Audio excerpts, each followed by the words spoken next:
Hi friends, welcome back.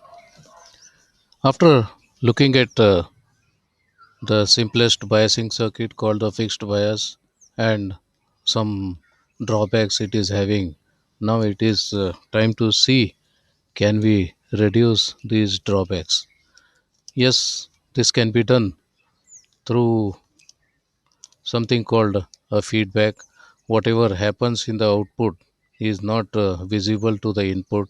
So, if we can make changes in the output visible in the input, then yes, we can make sure to control the variations and ensure that the operating point remains at the fixed place as we wanted. So that's a circuit we talk about is this collector to base bias where instead of using the driving force directly connected to VCC, now we connect the driving force to the voltage at the collector point. So any change in the collector voltage is going to affect our input and that feedback will be helpful. So let us see how that will be helpful. And the basic operation of this is the output side. We have IC current flowing into this collector and IB goes into the base. Therefore, through the collector resistor, IB plus IC will flow. So we have VCC is equal to IC plus IB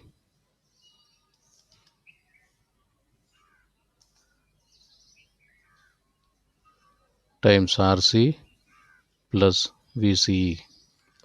That's what will be available to us, and the base current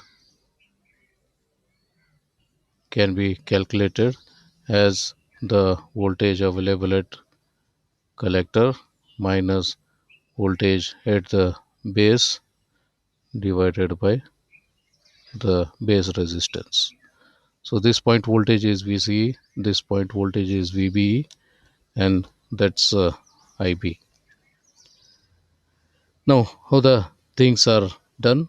So, if we select an appropriate value of RB, then we get a value of IB, and this IB will set IC.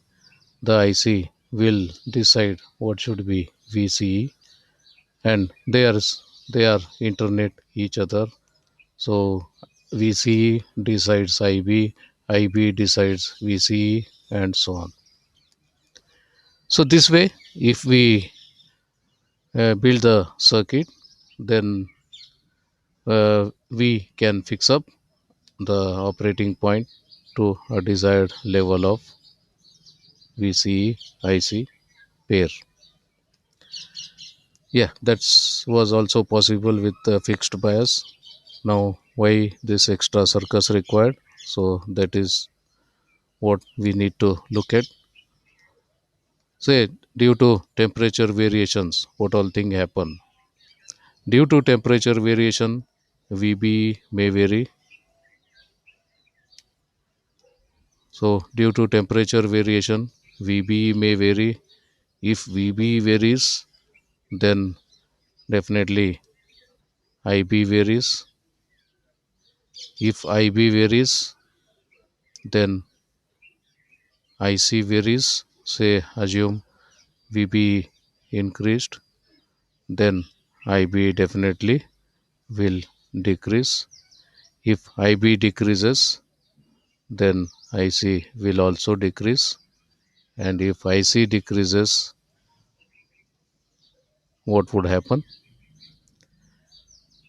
The decrease in IB, decrease in IC will decrease this, and if this decrease, then definitely VCE will increase.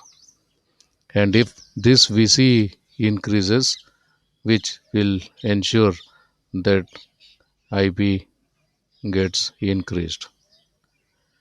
And this IB increase is going to cancel out this IB decrease and thereby ensures that IC is maintained constant.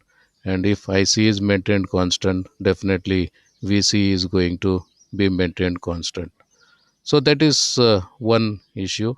Second issue, assume that for some reason IC increased. For some reason IC increased than what you wanted in this pair. So there is a drift in IC, and if IC increased, then what would happen is definitely VCE should decrease. If IC increased, then voltage across RC increases, and hence this has to come down. So VCE comes down, and if VCE comes down, then this difference is going to come down, and which in turn says IB comes down. If IB comes down, then effectively you claim IC also should come down, and this makes this IC to get back to its original place wherever it was. For some reason, IC was increased, and then this chain of actions happened, and finally, this chain ensures that IC gets back to its original place by reducing it. So that's the way that there is internal control because of this feedback which was missing here. And because of this, any thermal drift in the operating point can be taken care, and they get back to their place in spite of the variations. What else can change? VB we tried, IC we tried.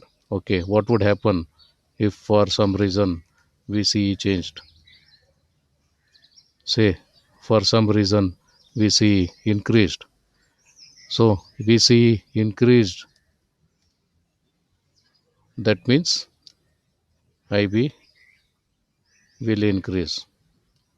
If this point voltage increased, then definitely voltage across RB will increase, which in turn makes IB to increase. If IB increase, IC will increase, and increase in IC ensures that VCE should come down. So there is again a feedback here, and this ensures that any variation in VCE gets it back to its original place. Any change in VBE gets it back to its original place. Any change in IC gets the operating point to its original place. And that's the reason why this circuit is more preferred when compared to the fixed bias. Okay, that's going to give more stability to our operating point because of thermal drift and all other issues. So many more biasing techniques to come. So till then, take care. Bye.